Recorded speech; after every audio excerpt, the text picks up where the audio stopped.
Bonjour à tous, bienvenue dans cette nouvelle interview de la série I Believe in Magic. Aujourd'hui, je suis avec Olivier Mageren. Salut Olivier. Bonjour Camille. Ça va? Ça va très bien, oui. On est dans le Loft Health Center. Alors certains d'entre vous reconnaîtront peut-être les locaux. On était avec Camille lors de la dernière interview. Donc du coup, tu travailles avec Camille, c'est ça? Oui, on est associés, effectivement. On a créé l'ASBL Love Health Center mi-mars de cette année et on est en phase de gestation en fait. Ouais, c'est super chouette. On en reparlera, mais voilà, la première question que j'ai pour toi, Olivier, c'est de savoir, juste donne-moi quelques éléments. C'est quoi d'être toi? C'est quoi d'être dans ta vie? Ah, c'est quoi être dans ma vie? Pour moi, je suis scientifique à la base. J'ai fait des études d'ingénieur industriel et donc ma manière de vivre, c'est de m'émerveiller. C'est de regarder ce qui se passe autour de moi, mais chaque détail. Je suis assez amoureux de tout ce qui se passe et des choses que les gens ne voient pas et du rapport humain. Et donc, c'est ce côté d'être porté par le fait qu'on connaît beaucoup de choses et il y a encore mille choses à découvrir. On croit tout savoir et en fait non, on connaît rien. Plus on en sait, moins on en sait. Et c'est ce côté émerveillement qui me porte tous les jours. C'est super chouette, je valide à 100%. Et du coup, donc tu m'as partagé un peu ton expérience. Tu as un parcours qui est très atypique. Ouais. Est-ce que tu peux un peu nous reprendre? Alors là, aujourd'hui, vous donnez naissance tous les deux, comme tu as dit, au Love Health Center. Qu'est-ce qui t'a amené là, en fait? Ah, très bonne question. Écoute, c'était à la fois attendu et inattendu, je dirais, parce que j'ai démarré, comme je l'ai dit, en tant qu'ingénieur industriel. Donc, j'ai fait ces études-là parce que je suis curieux et j'aime la physique et tout ce qui est essayer de comprendre le monde, comment il fonctionne. Et je trouve que la plus belle chose qu'on ait, c'est le corps humain. Je trouve que voilà, tout se ramène à l'humain et au rapport humain. Et donc, j'ai fait ingénieur industriel, puis j'ai travaillé 15 ans dans le domaine pétrolier.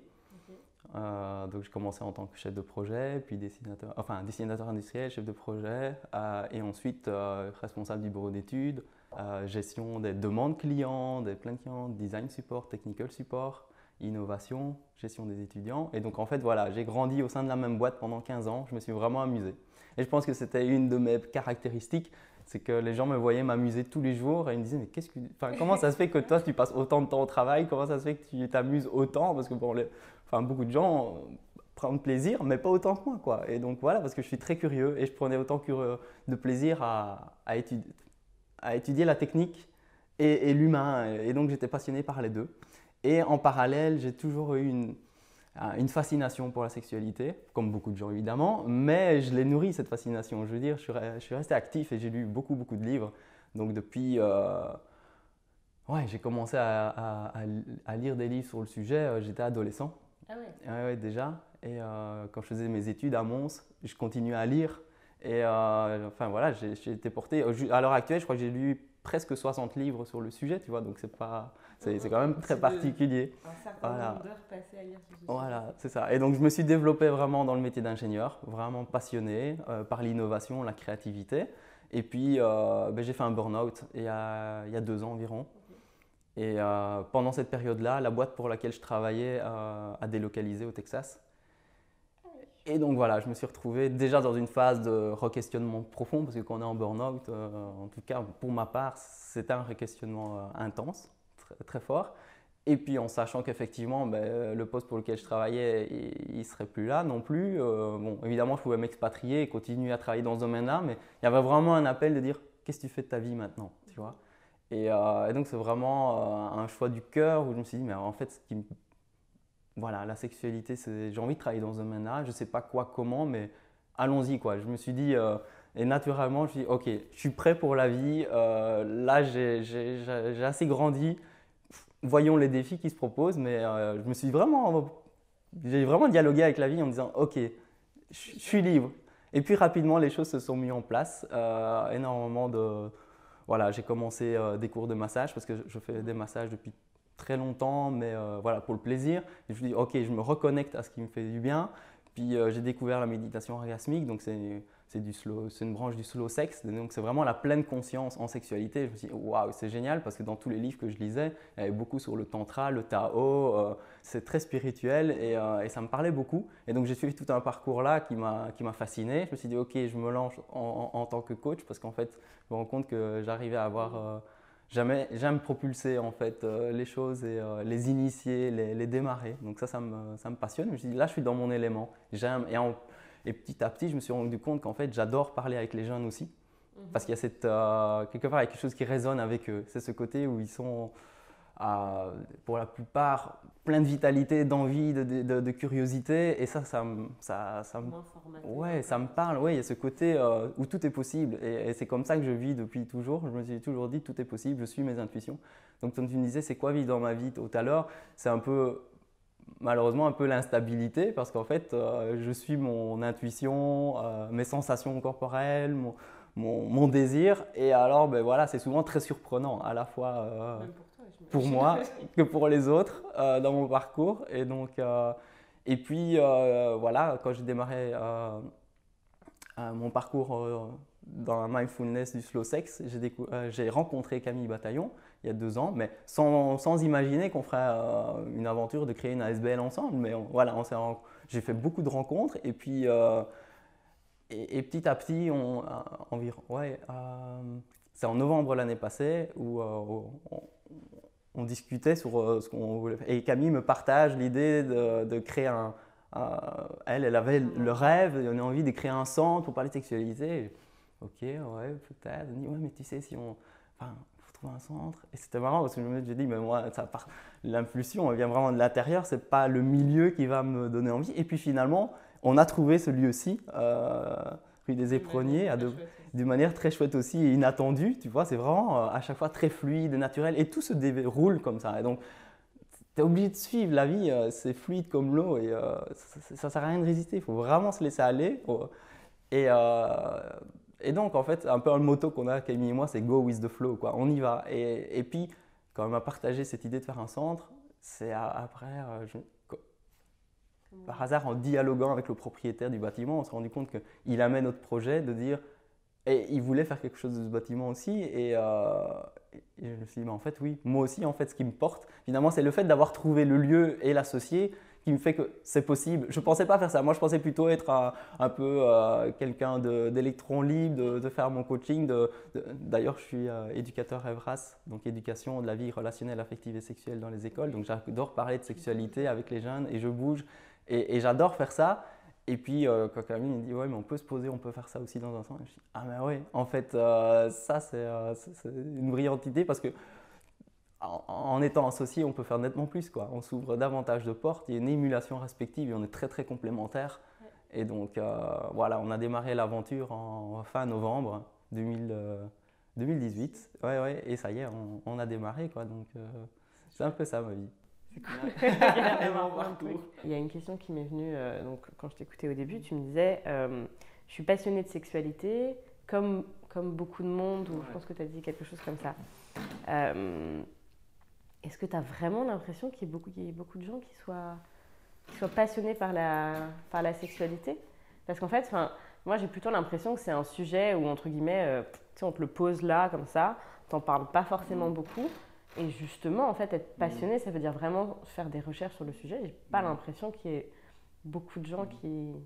Peut-être que ta vision de l'intérieur va être différente, mais effectivement, il y a cette nuance-là. C'est que quand je le présente, la plupart des gens me disent... Enfin, évidemment, moi, j'ouvre rapidement le dialogue à ce niveau-là. Et donc, les gens m'en parlent ouvertement aussi. Et quand je dis ça, ils me disent, mais nous aussi, c'est naturel. Tout le monde aime la sexualité, tout le monde s'y intéresse. Et bon, ok, alors... D'accord. Effectivement, passionné tel que je le suis, je pense que chacun a sa touche personnelle. Et c'est vrai que je connais pas mal de monde dans le domaine. Et ce qui est merveilleux de voir, c'est que chacun le fait avec sa particularité et son essence. Et donc, j'aime voir chaque prof à l'ULB, parce que je suis étudiant en sexologie à l'ULB, par exemple, voir leur manière d'en parler avec leur passion et leur approche et toute leur expertise. Enfin, je trouve que c'est hyper enrichissant. Et donc, quand les gens me disent... Bah oui, tout le monde s'y intéresse. Oui, je pense, chacun à sa manière, sauf que moi, c'est vrai que c'est assez intense et certainement assez particulier, quoi, parce que sur la durée, quand, oui, au moment du burn-out, environ 1 an et demi, 2 ans, quand j'ai dit à ma femme, tiens, j'ai envie de travailler dans le domaine de la sexualité, c'est la première à y avoir cru, parce que moi, passer d'ingénieur à toute autre chose, ok, j'ai envie de ça. mais c'est vraiment elle qui m'a dit, mais oui, fonce, c'est bon. Et elle m'a dit, enfin, tout ce que tu lis, tout ce que ta passion depuis autant de temps, ça va au moins servir à plus, enfin, à plus de monde qu'à nous et que tu vas faire fructifier ça. Et je me dis, ah ouais, effectivement, c'est vrai que enfin, il y a moyen de partager beaucoup, quoi. Et c'est elle qui a cru davantage. Et heureusement qu'elle était là pour. Parce que du départ, je ne croyais pas nécessairement, même si j'ai toujours.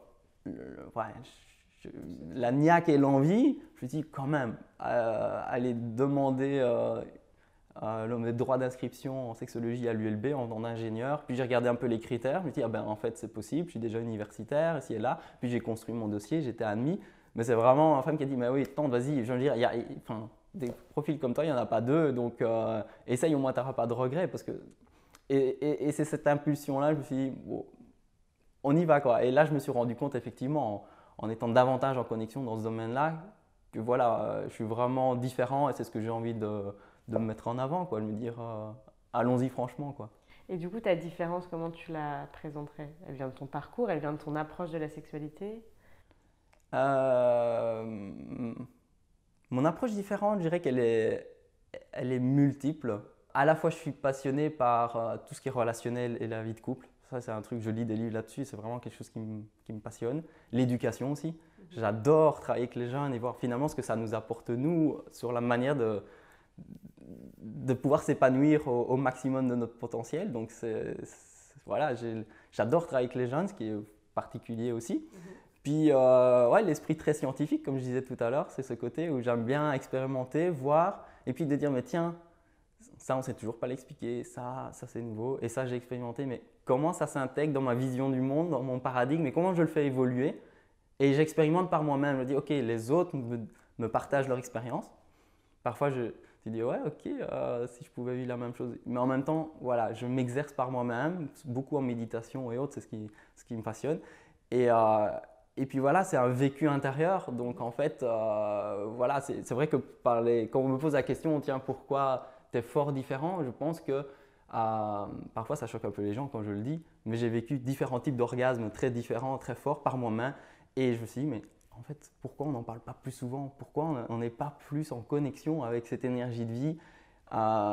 Et voilà, je veux dire, j'ai eu plusieurs fois dans ma vie, entre autres quand j'étais adolescent et étudiant, en Côte à Mons, des expériences mais transcendantales, quoi. Je me dis, mais je dois en faire quelque chose. Sauf que ça a eu pris le temps de mûrir en moi. Et puis cette occasion de vie où voilà, j'ai une prime de licenciement qui m'a permis de me faire une reconversion professionnelle. Mais ces moments magiques dans ma vie sont porteurs.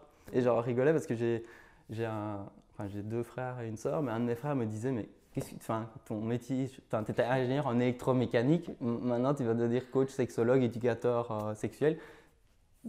Enfin, tu fais le grand écart, mais je lui dis, mais non, je ne fais pas le grand écart. Je ne pouvais pas faire un travail d'ingénieur sans gérer mon équipe. Donc, je veux dire, il y a un travail humain et de passion, et puis on avance ensemble. Et en même temps, ben, c'était un peu l'impulsion électromécanique, tu vois, c'est l'impulsion électrique qui te met en mouvement. Et en fait, c'est ça. Avant, je le cherchais ailleurs, j'étais dans le domaine pétrolier, donc j'allais chercher peut-être l'énergie extérieure. Aujourd'hui, je vais chercher la centrale nucléaire qu'on a à l'intérieur de nous, tu vois, cette force incroyable qu'on a. Et de dire, mais en fait, on n'a besoin de rien, quoi. En fait, c'est qu'on est connecté à ça. On est dans la joie en permanence et c'est vraiment cette énergie intérieure que je vais chercher. Et donc, un des mottos de l'entreprise, c'était Release Energy. Et ben moi, c'est celle de l'intérieur aujourd'hui parce que le coaching, c'est ça aussi. C'est aller chercher nos ressources, notre passion de vie, nos désirs et de se dire, bah, ok, qu'est-ce que j'ai envie de faire? C'est d'être au plein potentiel, quoi. Et donc, c'est ce côté-là qui fait que je suis, je pense, différent des autres. Et, je vais chaque fois chercher ce qui est le plus intense finalement. J'ai plein de questions qui viennent, j'essaie de les organiser dans ma tête. Là, une des questions que j'avais par rapport à la sexualité en général, je sais qu'en tout cas dans mon environnement, c'est quand même un domaine dont on commence à parler de plus en plus. Pourtant, ça reste un domaine qui est quand même très tabou. Ouais. Est-ce que tu pourrais un peu nous donner les défis que tu vois dans ce sujet-là, dans ce domaine-là, qu'on va avoir à relever dans les années qui viennent? Qu'est-ce qui est un peu en train de se passer dans ce domaine-là et comment est-ce qu'on peut le faire évoluer? Dans le domaine de la sexualité, il y en a des défis. Peut-être ton approche à toi, en fait. Comment est-ce que ça peut être aussi un sujet que chacun se réapproprie, et pas juste, bah oui, on parle de sexualité parce qu'on a une vie sexuelle. Si ça se limite à ça, c'est quand même assez limité par rapport à tout ce que tu pouvais, ce que tu as abordé sur les différents types d'orgasmes, le Tao, le Tantra et tout. Comment est-ce qu'on fait évoluer finalement cette vision de la sexualité? Moi, je pense qu'il faut être… À la fois, il y a ce côté curiosité, mais c'est d'apporter quelque part des images et des partages d'expériences différentes. Donc, à la fois être authentique, oser parler de qui on est, parce que qui ose parler de sexualité, de sa manière de vivre sa sexualité? Très peu. Et je pense qu'effectivement, un des challenges, c'est que les adultes doivent montrer quelque part l'exemple et de se dire, OK, si on dit rien, c'est pas un souci, mais on donne son pouvoir au porno. Parce que les jeunes, ils vont aller où chercher l'info, là où elle est facilement accessible, où on ne va pas les remettre en question. Et évidemment, le monde du porno est très vaste. Il y a des milliards certainement d'informations sur Internet, c'est évident. Donc, il y a de tout dans tous les sens. Mais néanmoins, si on ne prend pas la parole, c'est qu'on accepte que le message sera communiqué par quelqu'un d'autre. Et je trouve que c'est dommage qu'on ne prend pas, nous, cette responsabilité, mais même cette joie d'en parler et de dire, mais pour moi, c'est ça.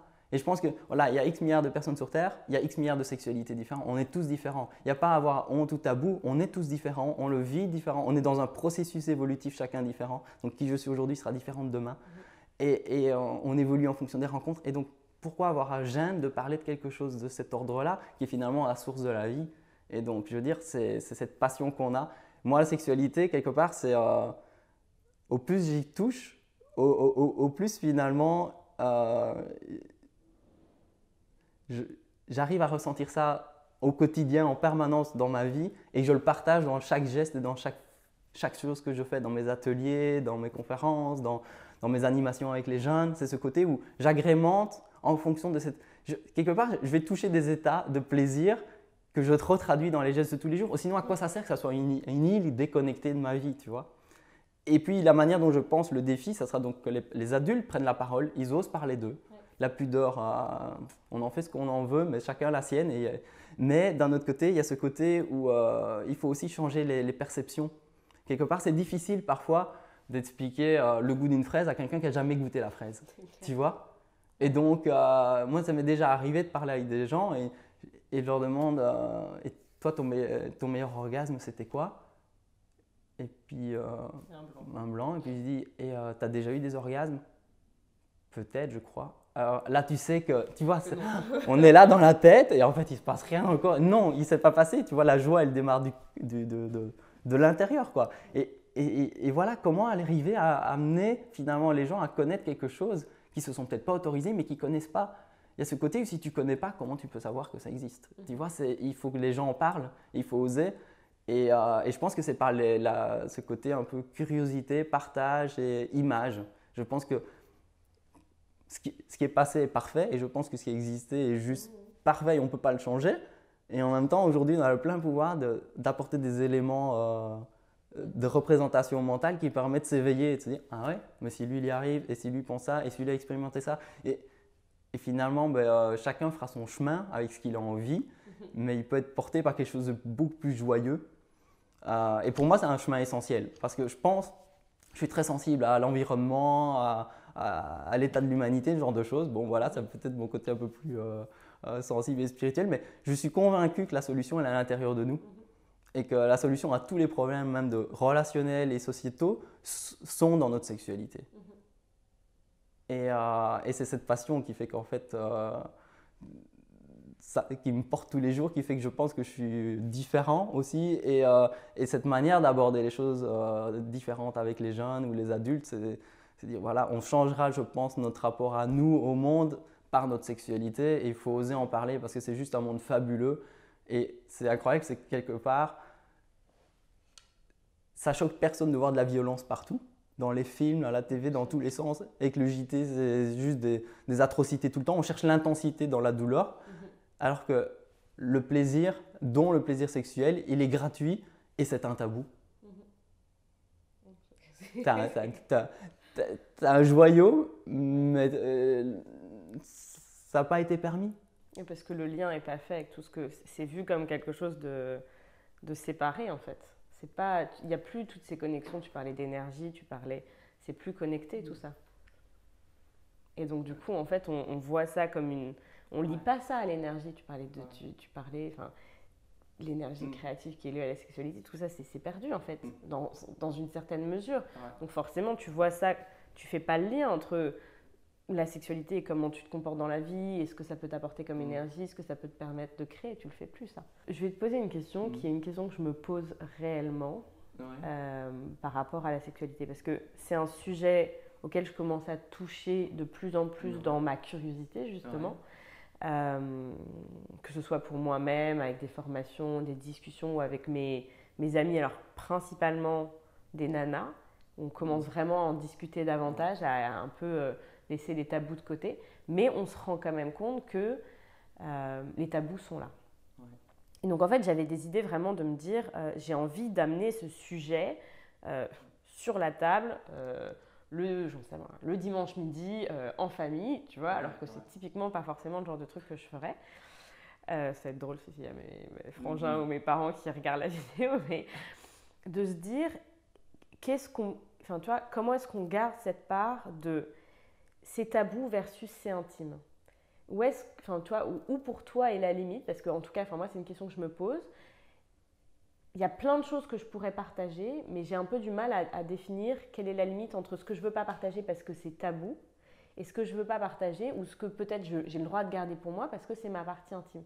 Est-ce que tu comprends ma question? Est-ce que tu as un avis là-dessus ou pour un peu... Tu as l'air un peu compartimenté entre différents points de vue, quelque part, qui ne sont peut-être pas nécessairement les tiens. Et de se dire qu'est-ce qui pour toi est le plus important finalement. Est-ce que c'est de construire une relation plus authentique avec les gens? Et tu parles d'intimité, mais ok, il y a l'intimité sexuelle claire, mais en même temps, parfois, ce qui est beaucoup plus intime, c'est souvent qui on est à l'intérieur de soi, ce qu'on a vécu, nos émotions, ce qui nous motive, nos vraies passions, nos vrais désirs. Tu vois, ça, c'est très intime. Ça, c'est souvent beaucoup plus confrontant finalement que la sexualité. Et tout est interconnecté dans la vie. Donc, je veux dire, on est la même chose un peu dans tous les domaines de sa vie.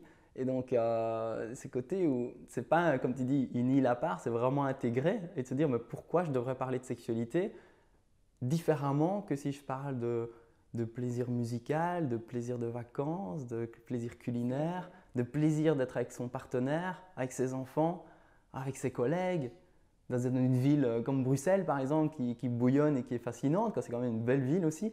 Qu'est-ce qui fait qu'on ne peut pas être dans cette même joie partout? Pourquoi la sexualité devrait être séparée? Et je pense que, voilà, ça c'est ma perception à moi, mais la sexualité c'est confrontant parce que pour bien vivre une sexualité, je pense qu'il faut être honnête avec soi. Il faut accepter qu'on a tous des désirs différents, qu'on sera tous différents. Il faut accepter que chacun a sa manière de voir les choses, mais c'est d'exprimer ses désirs. Mais si on exprime ses désirs, on devient authentique. On doit aller faire à la fois un travail, c'est assez vulnérable, mais d'introspection, pour contacter qui on est, oser l'afficher sans avoir peur d'être blessé ou quoi que ce soit, c'est vrai. Mais surtout, après, on est libre. Et donc, quelle philosophie, religion ou autre, ou culture a envie que les gens soient libres? Pourquoi serait-on libre? C'est hyper confrontant. Je pense pas qu'à la fois ça fait peur à l'individu, donc soit se dire si moi j'écoute tous mes désirs, mais où est-ce que je vais? Tu vois, c'est confrontant parce que finalement, parfois on me dit mais qui tu es Olivier? Ben, j'en sais rien, je suis en permanence, en changement permanent. Donc à la fois je me sens libre, je dis mais j'ai pas besoin de me définir parce que définir c'est quand même très restreint. Et en même temps, ben oui, pour que les gens puissent nous comprendre, ça serait bien de pouvoir dire qui on est aujourd'hui. Donc je pense que c'est important. Mais donc ça nous confronte soi et puis cette liberté, genre si l'école était libre, il faudrait qu'elle soit vachement attrayante pour que les élèves viennent de leur propre gré, quoi. Et de se dire que s'ils sont libres d'aller étudier, parce que leurs parents, leur environnement et tout est fascinant, et que voient que les adultes s'amusent et qu'en fait c'est nécessaire et que c'est de l'épanouissement, ben ça serait différent. Je crois qu'il y a des obligations parce pour plein de raisons, mais c'est ce côté de liberté. Et c'est un de mes déclics que j'ai eu en fait. J'ai fait un peu avant mon burn-out, j'ai fait un voyage professionnel aux États-Unis, au Texas, là où était la maison mère pour la multinationale pour laquelle je travaillais. Et puis je suis allé en Louisiane, à New Orleans, à Nouvelle-Orléans. Et j'ai profité d'un week-end pour passer plus de temps là-bas. Et en fait, c'est une parmi plein d'autres expériences de ma vie qui m'a transformé parce qu'en fait, je me suis vraiment plongé. J'étais dans un état de sensibilité vraiment forte. J'ai fait plusieurs tours guidés, touristiques avec des personnes passionnées qui vont expliquer l'histoire de la ville, chaque fois dans des tout petits groupes. Et en fait, j'étais bouleversé par l'histoire de cette ville qui était quand même l'histoire évidemment de l'esclavage. Et je me suis dit, mais en fait, Olivier, toi aussi, tu es esclave de plein de choses. Je me suis dit, mais stop, quoi. Je suis esclave de trop de choses, quoi. De mon travail, finalement. Parce qu'en fait, ok, j'aime mon métier, j'aime les personnes et j'aime mes collègues. Mais est-ce que j'en fais? Est-ce que j'en suis fier? Est-ce que c'est ça que j'ai envie de créer dans ma vie? Forer des puits pétroliers? Non. Mais je suis un peu esclave de ça. Je suis esclave de plein de choix sociétaux aussi. Et je me suis dit, ok, stop. Je suis en mode zéro déchet depuis 2 ans parce que je me suis dit, mais non, j'ai envie de faire mes choix, mais desquels je suis le plus fier et le plus authentique. Et peu importe ce que les gens pensent, c'est mon choix. Et là, je vis bien et sereinement. Il y a tout mon corps qui vit. Je me dis, ça, j'en suis totalement je suis totalement aligné avec ça. Et donc, c'est vraiment, j'ai pleuré énormément dans cette ville. J'ai médité et pris du recul. Et ça m'a vraiment chamboulé. Ça a été un des déclics dans mon parcours professionnel. C'était juste avant mon burn-out où vraiment, je me suis dit, mais je ne peux pas reproduire ça. J'ai 2 enfants.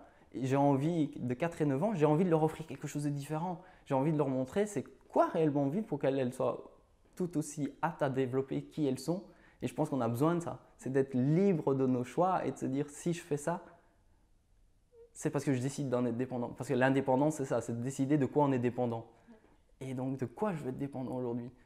Avec qui je veux acheter, chez qui je veux acheter mes légumes, dans quelle intention? Et mes collègues, ils rigolaient souvent. J'en ai croisé plusieurs fois dans les couloirs pendant mes 15 ans de travail. J'étais responsable d'équipe. Et j'en ai croisé par 2 fois des personnes qui rigolaient de moi parce que je parlais toujours d'intention. Donc, quand je devais vérifier un travail qu'on me confiait, je me demandais, mais c'était quoi ton intention? Tout dépend de l'intention. Enfin, explique-moi ton travail. C'est un travail d'ingénieur, mais qu'est-ce que tu as voulu faire? Et je les ai surpris plusieurs fois, se moquer, me caricaturer dans les couloirs. Je trouvais ça génial, ce côté intention. Et quelque part aussi, dans mes achats et dans ce que je fais aujourd'hui, quelle était l'intention des gens qui ont créé ça pour moi? Enfin, est-ce que moi, je veux m'associer à ça? Est-ce que quelque part… Et donc, même la manière dont le légume est produit, ça m'intéresse. Et c'est vrai qu'aujourd'hui, dans le durable, dans l'éthique, on essaie que l'ensemble de la chaîne soit cohérente. Mais moi, j'ai envie de supporter les gens, quitte à payer plus cher, quitte à me priver, quitte à ne pas acheter, mais pour aller vers des choix qui, moi, sont vraiment les vrais choix de cœur, quoi. Et mon basculement, c'était ça. C'était de se dire, mais je ne veux pas être esclave des choix qui ne sont pas les miens. Et je pense qu'en sexualité, pour revenir à ta question, c'est ça. Quels sont les choix par rapport à toi?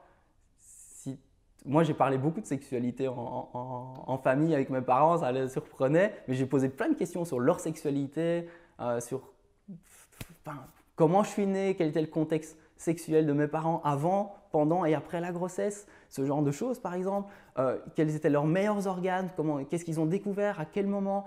Et souvent, l'idée ne vient pas tout de suite, quoi, tu vois, c'est je sais pas, et puis on en reparle plus tard. Et donc, tu vois, et finalement, en fait, ben, ça crée une connexion mais tellement intense avec ses parents. Évidemment, je ne pense pas qu'on fait ça à n'importe quel âge. Tu fais peut-être pas ça, mais néanmoins, j'ai toujours été très curieux. Et je pense que si tu te le permets, tu donnes l'autorisation à l'autre de l'être. Et finalement, c'est souvent libérateur de dire ah ben oui, j'ai vécu ça, ou j'ai vécu ça, ou j'ai vécu ça. Et ça, c'est fort, quoi. Je pense que c'est l'autorisation que tu te donnes qui donnera celle à l'autre, tu vois. Si tu t'autorises d'être maladroite et tu t'autorises d'être authentique, si tu t'autorises de connecter tes émotions, ben chacun pourra le faire. Et je pense qu'à ce moment-là, ce n'est pas une question de tabou, c'est une question de jusqu'où tu vas aller te découvrir dans la relation à l'autre. Ça m'intéresserait de juste que tu nous parles un petit peu, tu nous parlais de différents types d'orgasmes tout à l'heure. Oui. Je pense que pour un certain nombre de personnes qui ont pas la curiosité que tu peux avoir par rapport à la sexualité ou en tout cas ton expérience, est-ce que tu peux juste dire quelques mots sur ça? C'est quoi le goût de la fraise, comme tu disais tout à l'heure, pour ouvrir la curiosité en fait, parce que enfin voilà, moi je vois les cases en fait, et là quand je t'écoute, quand je vis ce moment-là, je vois les cases dans lesquelles je suis encore. Je vois les cases dans lesquelles j'ai été et je vois ce qui a pu évoluer en fait au fur et à mesure, ne serait-ce que par ma vision, ma connaissance, mon expérience de l'orgasme de différentes manières. mais voilà, je pense que j'ai un spectre qui s'est ouvert à voilà, ouais. comme ça. Est-ce que tu peux nous dresser un petit peu un portrait de ce qu'on peut vivre en fait? Alors là, c'est à la fois très fort, très intime et très très authentique, mais pour moi c'est important de le partager aussi parce que je pense que c'est ça qui est essentiel, c'est de chacun partage qui il est et on voit qu'à ce moment-là on est tous différents et qu'on a tous le droit d'être qui on est. Je pense qu'un des premiers organes mais hyper puissants que j'ai eu, j'étais aux études en ingénieur et en fait j'étais seul dans ma chambre d'étudiant et ça c'est rare. Je pense qu'effectivement, moi je viens d'une famille nombreuse, avoir des moments d'intimité pour être soi. Moi je suis vraiment dans l'optique slow sex. Le slow sex c'est comme le slow food, c'est vraiment de ralentir, pas pour s'ennuyer, c'est pas du tout ça, c'est pour sentir plus, être plus à l'éveil et être plus conscient de ce qui se passe pour finalement être davantage en connexion avec ses sensations. Et le slow sex c'est ça, mais j'avais pas l'occasion vraiment d'avoir cette intimité chez moi, même si il n'y a rien qui l'interdisait, mais en même temps, dans une famille nombreuse, Pas forcément. non, tu n'as pas le calme, tu n'as pas l'intimité, tu peux te déranger un peu quand tu veux ou on t'appelle. Et c'est pas évident. Et donc, le fait d'être en côte et de vivre seul pendant effectivement 2 ans, ça a été vraiment un moment de déclic parce que je me suis permis des moments d'intimité seul, très forts. Et via la masturbation, par la technique qu'on appelle le edging, enfin je l'ai découvert bien plus tard, moi je ne savais pas, mais c'est déjà en lisant des livres que c'est un livre que j'ai perdu, j'aurais voulu le retrouver, mais j'ai plus moyen de le retrouver. Mais il était vraiment fantastique. Et en fait, c'est simplement tu écoutes ton corps, tu montes en excitation, tu redescends, tu montes, tu redescends. Et finalement tu écoutes juste. Et c'est passionnant de se rendre compte que dans l'excitation, on sent son cœur qui bat plus vite, finalement on sent le cœur qui bat, on le sent dans les doigts, on le sent dans la poitrine, on le sent dans le ventre, on le sent finalement partout. Et ça, c'est juste, enfin pour moi, c'était fascinant de me rendre compte à quel point finalement, via l'excitation, je pouvais davantage sentir mon corps. Ouais. Et alors que j'étais dans une époque très difficile par rapport à ma relation à mon corps à l'époque et à ma jeune vie, j'étais pas comme maintenant, c'est clair, j'étais beaucoup plus jeune avec moins d'expérience. Et c'est ce côté où, avec le edging, donc j'allais jamais au point de non-retour, ce qui est différent pour un homme ou pour une femme, mais néanmoins j'allais. Et puis ça a duré vraiment très longtemps. J'ai regardé seulement la montre après, mais je pense que ça avait duré 50 minutes facile. Et après, j'ai eu un orgasme. J'ai tremblé des orteils aux cheveux, mais c'est la réalité quoi.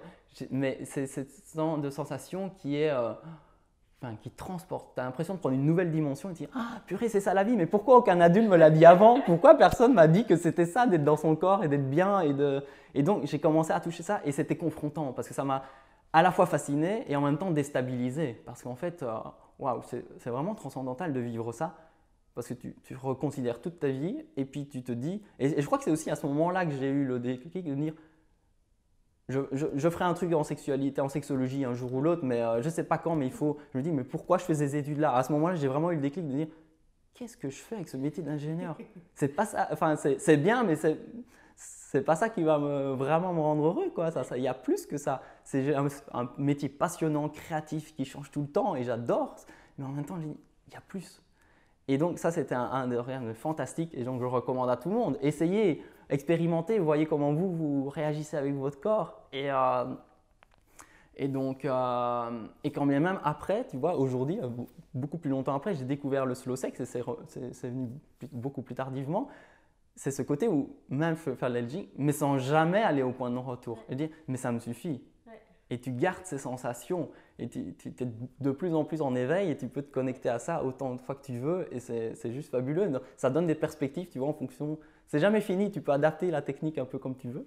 Donc ça, c'était une des premières. Génial. Puis il y a eu avec ma femme des expériences mais à deux qui étaient fantastiques et je pense qu'en étant à l'aise tous les deux, il y a une autre dimension qui se rajoute aussi dans l'échange, dans le lâcher prise, dans l'intimité et dans l'essence parce que c'est naturel mais essayer de se chatouiller ça marche pas quoi. Et essayer de te chatouiller tu vas avoir du mal quoi hein. Alors que si quelqu'un te chatouille t'es ailleurs, il y a vraiment quelque chose qui se passe dans le corps et dans le cerveau qui fait que quand tu es en lâcher prise et tu vois ton corps réagit différemment mais tu es vraiment 100% ouvert, je pense, à ce moment-là, parce que tu n'as rien qui est dans le contrôle. Et c'est cette magie-là qu'on a à deux, qu'on arrive à être 100% ouvert. Et des expériences où j'avais tellement de sensations, j'en parlais avec ma femme, j'étais capable de sentir à quel niveau d'excitation elle était. Donc on faisait l'amour, et puis, tu sais, à un moment, enfin, moi je parle beaucoup, ça l'énervait un peu, mais voilà. Et c'est vraiment, mais en même temps, je cherchais une confirmation quelque part de ce côté. Ouais, mais là, tu es super haut, tu es à 8 sur 10, quoi. Ou là, tu es à 5, ou là, tu redescends, tu es à 3, ou là, tu es à 9. Et elle me dit, mais comment tu sais ça? Et j'ai développé cette sensibilité où je sentais où elle en était, tu vois. Et juste ça, c'est de nouveau des dimensions différentes où tu dis, mais c'est vrai, enfin, c'est possible, tu sais sentir dans ce champ-là ce qui se passe, quoi. Et ça, c'est fascinant. C'est aussi des expériences. Tu fais, comment on peut expliquer tout ça? Et c'est du vécu. Il faut le vivre. Puis aussi, d'autres expériences qui sont encore plus troublantes pour moi. C'est, je lisais dans le Tao, dans le Tantra, des livres où on dit, oui, mais en fait, l'état d'orgasme, enfin, on peut avoir des orgasmes dans d'autres parties du corps. Déjà, je l'avais senti dans tout mon corps, mais vraiment, on peut avoir, le localiser dans le cœur, dans le cerveau, et c'est dire. Et en fait, et ça, c'est vrai que je l'ai dit à très peu de personnes jusqu'à présent, et le dire en interview, c'est quand même très particulier, mais je pense que c'est important d'en parler. C'est qu'en fait, certains parlent de montée de Kundalini, ce genre de choses, ça me passionnait, mais comment on y arrive, quoi? C'est ce côté où, ok, il y en a qui en parlent, mais tant que je ne l'ai pas vécu, c'est difficile de l'expérimenter. Et en fait, moi, c'est par le chant. Je chantais avec ma fille, en fait, en voiture. Elle avait 2 ans à l'époque. Et on faisait des vocalises.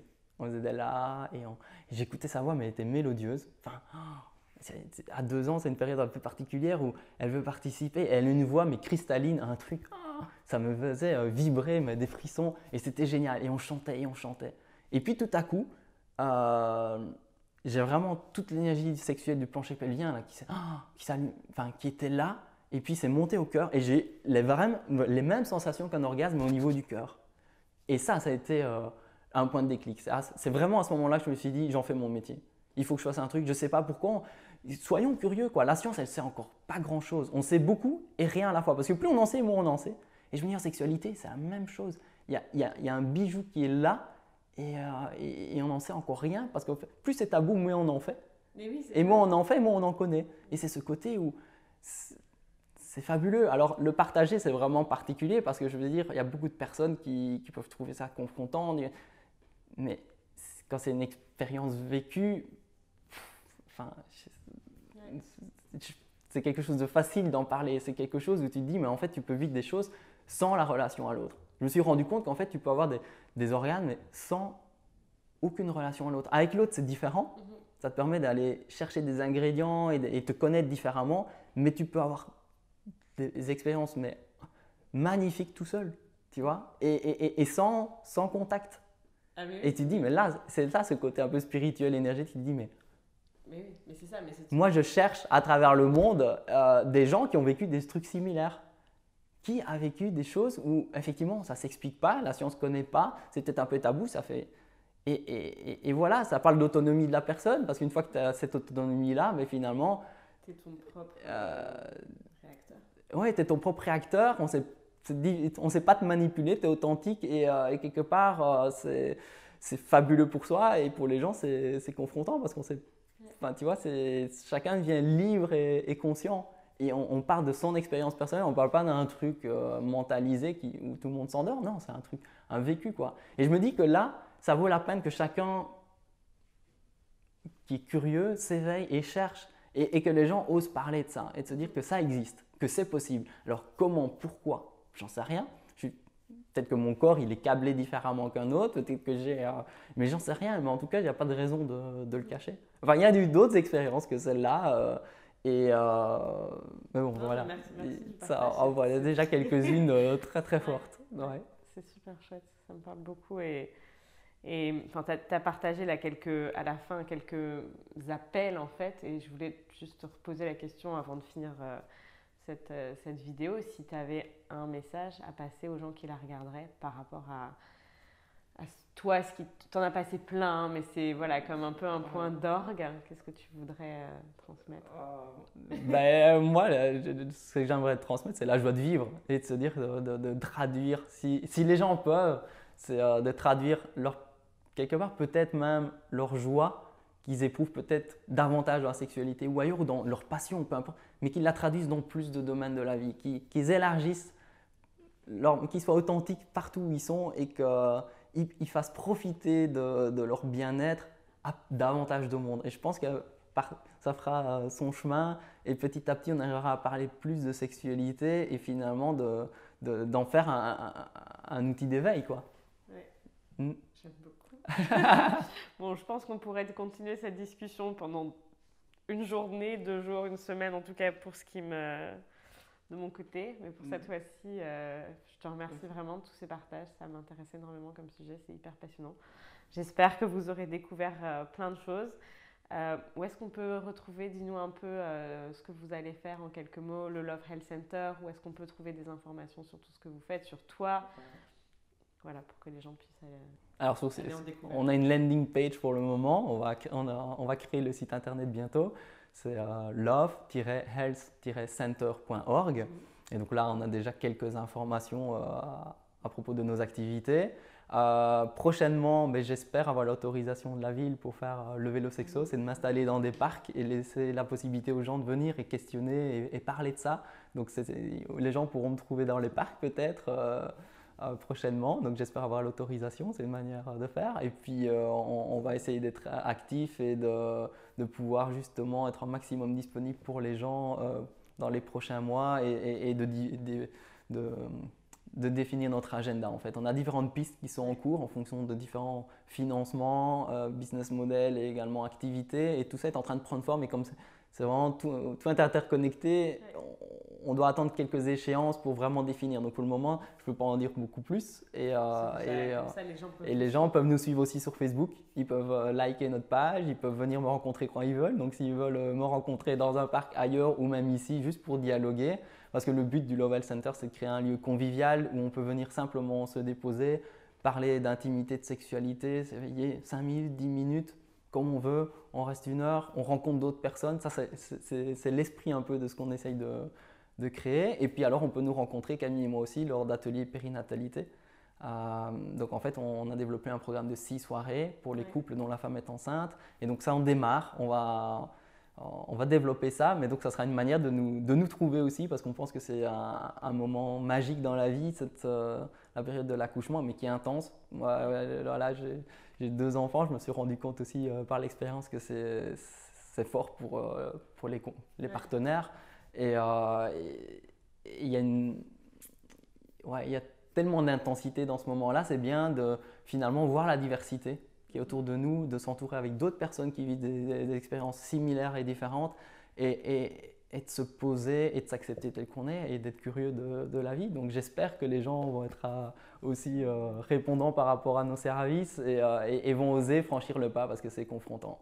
On se rend compte que de venir seul, c'est peut-être plus facile, de venir à 2, c'est encore plus difficile. Et je pense que la magie de la relation, en tout cas pour les enfants, moi ma passion c'est la jeunesse et c'est de se dire il faut leur offrir quelque chose, un écrin quoi. Et c'est ce qui nous motive Camille et moi, c'est d'essayer d'offrir le maximum de ce qu'on peut leur offrir. Super chouette, merci beaucoup. Merci. On mettra toutes les informations avec la vidéo pour que vous puissiez aller en découvrir un peu plus. Moi, ce que j'ai envie de te proposer, c'est de replanifier des interviews parce qu'il y a plein de sujets dont j'aurais bien parlé. Ah oui, avec plaisir. Donc, on verra comment on fait ça. Voilà, merci.